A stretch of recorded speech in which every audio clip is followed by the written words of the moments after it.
kunjungan apostolik setelah 35 tahun.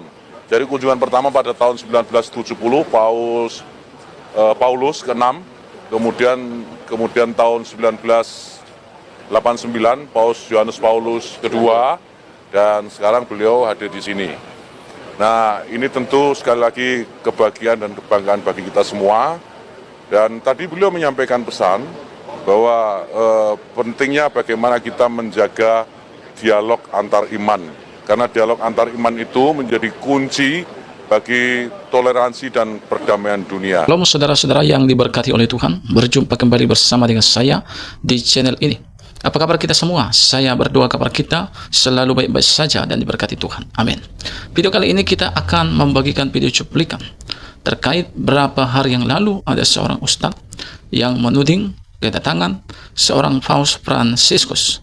Sangat berbeda tanggapannya dengan Pak Jokowi dan juga Menteri Agama. Saudara, seperti apa cuplikan? Langsung kita simak cuplikan berikut ini. Ketidakadilan kepada kelompok mayoritas. Bahwa ini adalah sebuah komando Laskar Kristus, komando Katolik untuk memenangkan kepentingan jaringan mereka. Ya, apalagi pilkada kita 515 titik. Kunjungan apostolik setelah 35 tahun.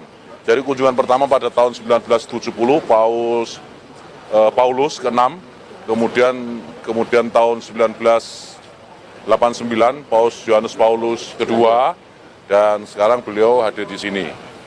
Nah, ini tentu sekali lagi kebahagiaan dan kebanggaan bagi kita semua. Dan tadi beliau menyampaikan pesan bahwa pentingnya bagaimana kita menjaga dialog antar iman. Karena dialog antar iman itu menjadi kunci bagi toleransi dan perdamaian dunia. Saya kira ini juga hal yang akan nanti dibicarakan bersama dengan Presiden Jokowi besok hari, dan insya Allah saya juga akan mendampingi beliau. Dan acara di Istiqlal nanti juga penting, karena setelah pertemuan dengan Presiden, nanti beliau akan melanjutkan di Istiqlal ada acara Interfaith Dialogue. Saya kira ini manifestasi dari apa yang tadi beliau ucapkan, bahwa dialog itu menjadi kunci utama bagi sukses perdamaian, bukan hanya dunia tetapi antar umat manusia. Nah, saya kira ini pesan paling penting yang disampaikan oleh beliau, dan tentu saya atas nama pemerintah menyampaikan selamat datang kepada Paus Fransiskus ya, di bumi Indonesia, di bumi Pancasila, di bumi keragaman, dan di bumi yang Bhinneka Tunggal Ika. Saya kira itu. Kunjungan Paus Pak ke Jakarta Pak, ke Indonesia, skemanya seperti apa ya, tadi? Semua proses sudah direncanakan. Insya Allah nanti semuanya berjalan dengan baik. Karena beliau akan berkunjung ke beberapa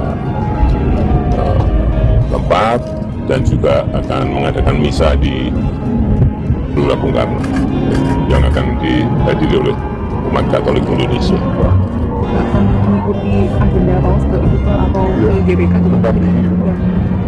Ya, saya dapat mungkin saya akan sama beliau. Apa yang akan dibahas sama Bapak Paus nanti Bapak Presiden? Ya, yang berkaitan utamanya, yang berkaitan dengan perdamaian.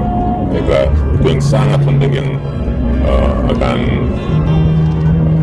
kita bicarakan dengan beliau agar perdamaian di seluruh konflik perang yang baik yang ada di Gaza, baik yang ada di Ukraina, dan konflik-konflik sedang kecil lainnya yang juga ada di beberapa negara juga bisa kita selesaikan.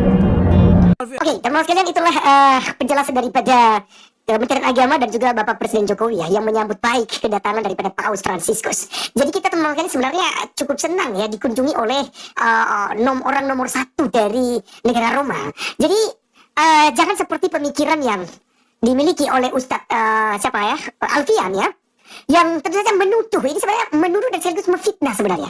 Karena memang kedatangan Paus itu bukan berfokus untuk memurtadkan umat Islam, bahkan juga ya tadi kayak dia punya pemahaman bahwa ini adalah Laskar Kristus, pemimpin Laskar Kristus untuk memperkuat jaringan mereka. Dan ini dia menuduh bahwa Ini sebuah ketidakadilan kepada kaum minoritas di Indonesia. Jadi sebenarnya ini narasi-narasi memprovokasi gitu loh masyarakat Republik Indonesia, terutama umat Islam sendiri, supaya terprovokasi dan membuat gaduh saat kegiatan-kegiatan daripada Paus Fransiskus di Indonesia. Jadi sebenarnya ranah-ranah pembicaraan daripada Bung Alfian ini adalah sangat mencolok sekali, dan itu hanya orang bodoh yang tidak paham. Ya, jangan karena memang kebencian Anda terhadap Kristen Katolik dan Kristen Protestan, lalu Anda menghubung-hubungkan segala sesuatunya. Dan terbukti kan, Bapak Menteri Agama dan juga Pak Presiden Jokowi telah memberikan statement yang sangat positif terhadap kedatangan daripada Paus. Adalah tidak lain dan tidak bukan, adalah untuk apa? Menjalin hubungan perdamaian antar umat, bahkan juga antar negara. Misalnya perang-perang dan konflik yang sedang terjadi saat ini, misalnya Palestina dengan Israel, Ukraina, kemudian ada beberapa tadi kemarin ya Iran, ya, dan masih banyak lagi, ya, konflik-konflik. Dan ini Paus, ya, ini sebenarnya datang ya untuk mencari solusi gitu, agar tercipta teman-teman sekalian kedamaian ya antar negara, antar sesama. Jadi pesan-pesan daripada Paus Fransiskus juga pun sangat adem ya, sangat menyejukkan begitu ya. Jadi janganlah di framing, janganlah dituduh macam-macam seperti dilakukan oleh Bung Alfian. Jadi sebenarnya pesan kita kepada Bung Alfian juga, ya kalau memang ya Anda khawatir tentang kedatangan Paus Fransiskus ini akan memperkuat jaringan kekristenan, kristenisasi, Katolik dan lain sebagainya, maka yang Anda lakukan adalah memperbanyak dan memperdalam ajaran Islam untuk mengajarkannya kepada umat Islam yang ada di Republik Indonesia, supaya mereka jangan dikit-dikit murtad, jangan dikit-dikit mereka tinggalkan Islam gitu ya.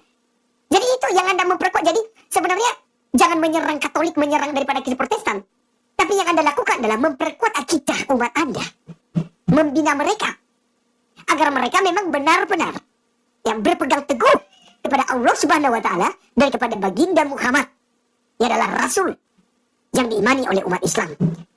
Ya. Jadi seharusnya ini yang dilakukan ya oleh teman-teman Muslim yang tentu saja dikepalai oleh mungkin Bung Alfian ini.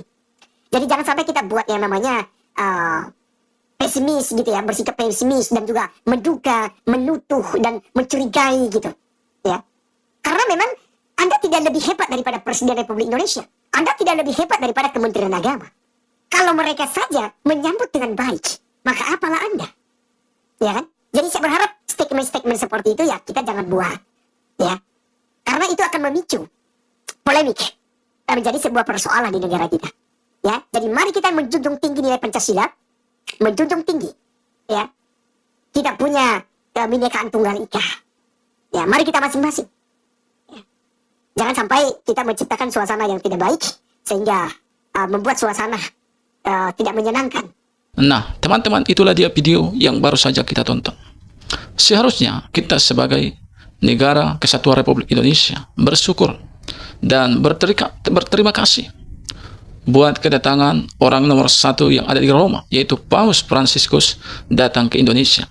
Sebab dia datang ke Indonesia ini membawa pesan perdamaian, melihat kejadian yang terjadi, khususnya konflik antara Israel dan juga Palestina, dan bahkan saudara negara lain saat ini yang mengalami konflik. Dia membawa kabar baik, dia membawa berita perdamaian ya teman-teman. Seharusnya kita bersyukur dan mendukung kehadirannya ya. Sangat berbeda tanggapan dari Bapak Joko Widodo dan juga Bapak Menteri Agama. Justru mereka senang atas kehadiran sosok yang mulia, yaitu Paus Fransiskus. Lewat kehadirannya banyak orang-orang Indonesia merasa terberkati dan terharu. Tetapi berbeda dengan Ustadz Alfian ini ya. Bagaimana pemikirannya sangat-sangat berbeda dan menuduh Paus ini dengan hal-hal yang negatif. Teman-teman yang menonton video ini, janganlah kita menjadi orang-orang yang berpikiran negatif seperti ya yang terjadi baru-baru ini. Karena apa yang dikatakannya, yaitu seorang ustadz ini bukan hanya menimbulkan perpecahan, tetapi juga akan membuat orang-orang yang menontonnya akan terpengaruh tentang perkataannya. Tapi saya yakin orang-orang Indonesia semua adalah orang-orang yang cerdas ya. Jangan terpengaruh dengan hal-hal yang demikian. Kiranya kita sebagai NKRI ya mempunyai visi yang sama agar negara kesatuan Republik Indonesia tetap bersatu, semakin maju, semakin bangun dan semakin bangkit dan kedepannya semakin luar biasa lagi toleransi umat beragama. Itu yang kita rindukan. Tidak ada di sini kristenisasi, tidak ada. Yang ada adalah pesan perdamaian. Teman-teman, kiranya lewat video yang saya bagikan ini memberikan suatu pengetahuan dan mengedukasi bagi kita. Tuhan memberkati kita. Shalom.